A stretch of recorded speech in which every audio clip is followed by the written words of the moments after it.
Now about how to study and what to study for your exam. See, I have a 96 effort hours plan from my side. People ask me how much time does it take for me to prepare and clear the exam. So actually it depends how much time do you have on yourself. How much time can you squeeze daily for your preparation? So I have a 96 effort hours plan that starts after this training. If you're like putting 4 hours a day, then the 96 hours plan would stretch to 1 month. If you're able to just squeeze out 2 hours for your preparation, then this plan would stretch to 2 months. So it all depends. Like if someone is very busy with his job, he has to go early in the morning, come back in the late evening. He might not have time actually for his preparation. For someone like him, around 2 months' time he would take to get prepared, assuming that he's able to just squeeze out 2 hours per day. So now, how to study for your PMP exam? You have 3 steps: step 1, 2, and 3 on a high level. Step 1 is like you have to read the PMBOK 6th edition, my course material, the Solus Informatics course material, and I would recommend that you also read Rita Mulkai. So PMBOK would be 6th edition and Rita Mulkai would be the 9th edition. That's the latest one with respect to PMBOK 6th edition. So step 1, read these books. I'm giving you a high level plan now, explaining it. And when you read these 3 books, you will acquire knowledge. What happens through step 1 is that you would acquire knowledge. Now, whatever you are answering me is out of your gut feeling or whatever you understood in the class. But actually, you would have to read these 3 books, and after that, when you answer, it is with conviction. So first step, when you read the books, you would acquire the thorough knowledge. And then step 2 would be, after you read these books, I will tell you how to read them. After you read this book, step 2 would be that you run behind answering hundreds and thousands of questions and answers from different topics, from different process groups and knowledge areas. Towards step 2, I have given you 3,000 questions. I'm sending across 3,000 questions for you, practice question and answers, the PMI-PMP type.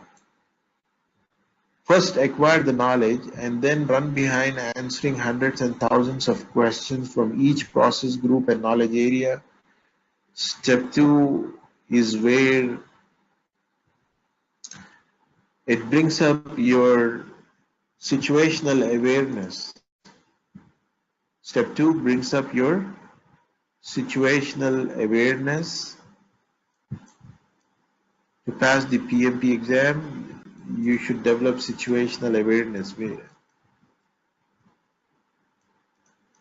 because 70% questions in the exam are situational. And once you develop this situational awareness, you would be able to read situations, understand and crack them.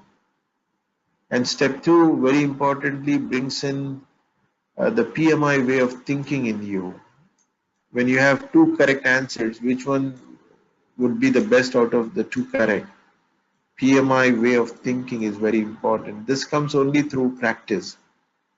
Otherwise, there are few of these guys, while giving the exam, they think that they're going to clear the exam. They're very happy, like they're doing good. PMI way of thinking. So they're very happy that they're going to clear the exam, but soon as they see the result that comes out immediately after the exam, for them it's like they hit a wall. Actually. The point is they are confident that they should have cleared the exam. The problem here is this guy picked up the second best answers. They are not wrong, but you don't get marks for them. You have to select out of two correct, you have to select the best one. And this only comes through practice. So step one is for you to read the books, acquire the knowledge. Step two for you is to run behind answering, practicing questions. And in step two, I recommend that all those questions that you answer correctly, even for them, you have to see the explanation. Sometimes in fluke you answered questions correctly and you're so happy that you don't even read the explanation, you go to the next question. But you know what? You answered that correctly in fluke.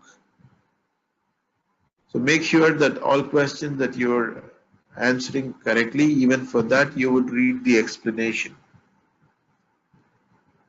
So first read the books, second one, practice numerous questions and answers.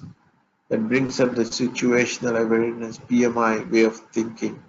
And step three would be before your exam, before your real exam, like says 1 week before your real exam, today, tomorrow, and day after. If I have my exam 1 week from now, today, tomorrow, and day after, each day I will take one full-length mock exam. Each exam is of 4 hours, 200 multiple choice questions like the PMP. In these three exams, if I'm scoring more than 75% marks, then congratulations, Mabruk, you are already prepared. It would only be a formality for you to go to the exam center and come back with the good news. getting more than 75% is sure pass.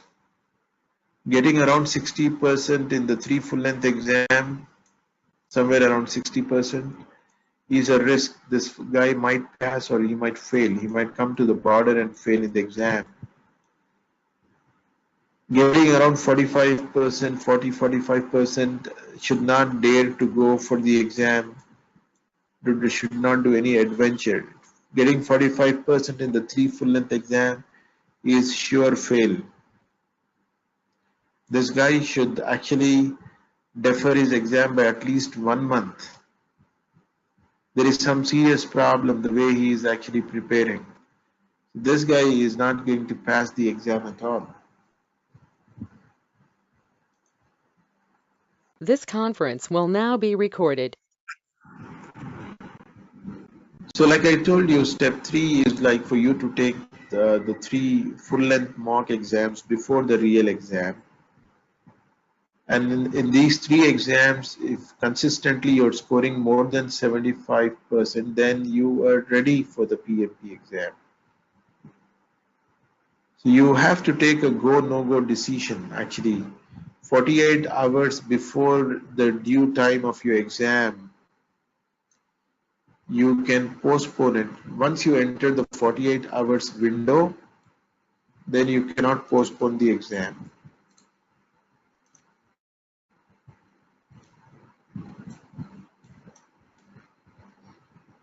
So that's the reason why if you have your exam 1 week from now, today, tomorrow, day after, take 3 exams and see where you stand. And soon as you take the 3rd exam, you would know whether are you going for the exam, should you defer it by a week or 10 days. Someone who's getting around 60% is already there actually. He will pass the exam or he might come to the borderline and fail. So it is better, we recommend that someone who's getting around 60% in the mock exam should defer his exam by a week or 10 days. And the areas where he is not scoring more, he has to work more on those areas. He has to run behind answering more number of questions, the new ones. Don't repeat the previous questions and be happy, because At least in your subconscious mind, you know what is the answer for that. So when you practice, touch new question and answers. So step one, to elaborate that, how do you start? Take the PMBOK guide first. Open the PMBOK guide. Towards the end of the PMBOK, you have the glossary and definitions. Go through that 2 times so that when you read PMBOK, you would understand the terms as well. And then after you refer the definition and glossary for 2 times, close the PMBOK, keep it aside. Second thing would be pick my course material, the Solus course material, and refer from page 289 to 305. I'm just seeing the book is there with me now. From page 289 onwards in your course material, I put all the 10 knowledge areas in one place with 100% inputs, tools and techniques and outputs. So the whole PMBOK guide, in short, I squeezed it from page 289 to 305 for you. PMBOK is nothing but elaboration of this. So if someone is giving the exam after 1 year from now, after taking the training, you can write the exam after 2-3 years also. It is not that you must give the exam within 1 year or the training certificate, the PDU certificate would go void. It's nothing like that. So I'm assuming like mostly people don't go for the exam immediately. They take some time. If I assume that you're going to go for this exam after 9 months from now, whenever you make your mind from there, your 96 effort hours plan should start. So you should have these 3 books with you: PMBOK, the Rita Mulkai 9th edition, and my course material. First open PMBOK. Toward the end of the PMBOK, you have definitions and glossary. Read them. It's 9 months that you have attended the training. Most of the things would have moved into your passive memory. When you read the glossary definition, things would start moving into the active memory now. And then refer page number 289 to 305 in my book. So you see the names of all those 49 processes, you see those inputs, tools and techniques and output. I could not cover all of them because it is not possible to cover all inputs, tools and techniques and output. When you read the PMBOK guide, you would get to know something more on top of what you got in the class. So refer 289 to 305 2 times. If possible, write it once. See, writing once is equal to reading 10 times. Have a bunch of white papers on your table and a pencil to scribble. 289 to 305, read it 2 times. Or if possible, just write it once as well while reading it. And then after this, you open PMBOK guide and start reading it from the first page, and PMBOK will not look dry to you. PMBOK will look dry. See, things will look dry when they're strained. You don't even know what you're reading. But here it would bring in more interest because you learn something more on what I told you in the class. So you know already what is a charter, how it looks like. I told you about the inputs, tools and techniques and output. And when you read PMBOK, you get to know something more. So that brings the due interest actually. So after the second step, what you do is then go back, then read PMBOK. So I want you to refer PMBOK 3 times. First time, just give a casual reading, start from the first page, go on reading it. Let your understanding be very less, even if it is around 15% your understanding, not a problem. Just read it. First time. Second time, when you're reading, you just highlight the important points. Whatever you feel is important, you highlight that. Third time, take a new notebook and start taking down the point in the notes.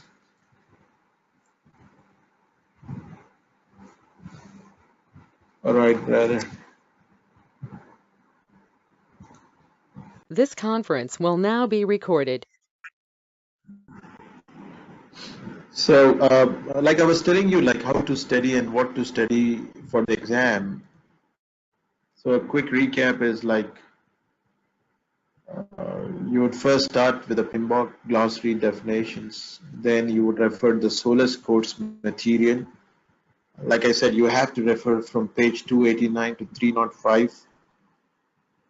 And then go back to the PMBOK, start reading it from the first page. You need to gather enough courage to give a first reading. Second time, when you are going through the PMBOK, keep highlighting the important points. I don't want you to mug anything like, don't try to memorize definitions, glossary. What you have to memorize is like page number 302, 304, 35, 310. Only this. Like I was telling you, this has to run in your blood. In my course material, page number 302, 304 and 5 and 310. The 304 and 5 is the whole PMBOK guide in short.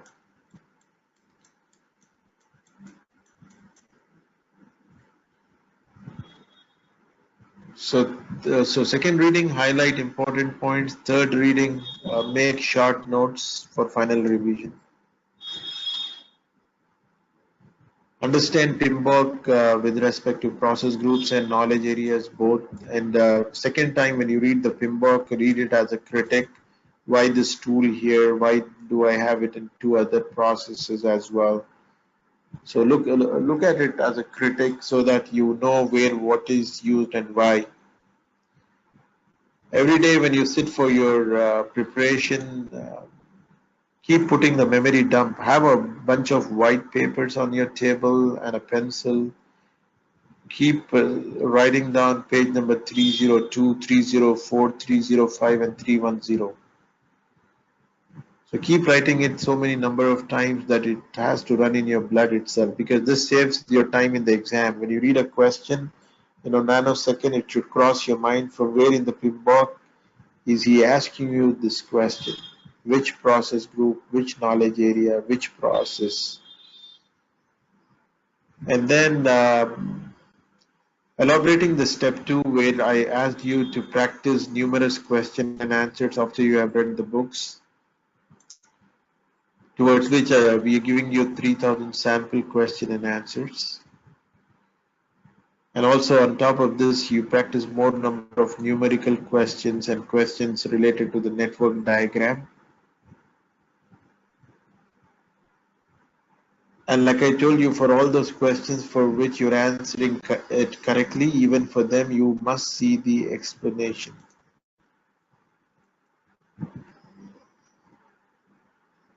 Step 3 is for you to take 3 full-length exams.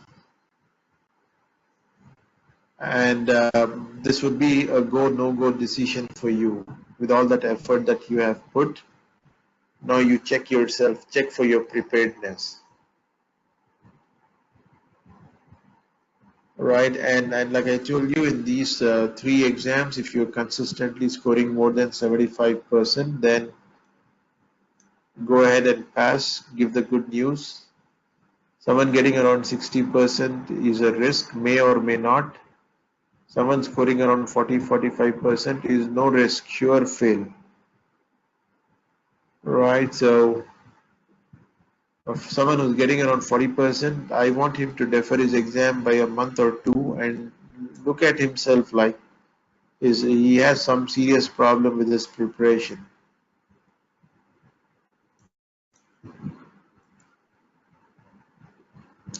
So when you give the exam, you get to know whether you get to know whether you passed or failed. And then on page number 325 in your course material, you have your your overall performance report. It shows you where you need improvement, where you are below target. So you get to know in terms of need improvement, below target, are you at target, are you above target. So on page 325, I gave you information about what do you mean by these terms: need improvement, below target, target, and all, right? So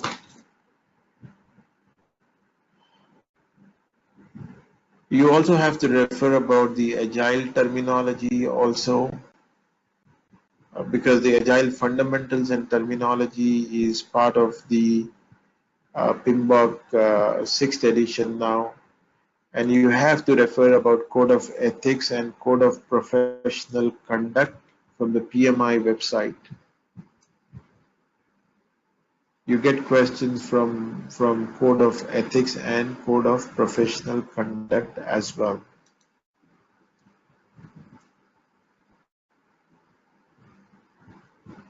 So this tells you about, today's class was about how to actually become a PMI member, then how to fill in your exam application form, and finally about what to study and how to study for the exam.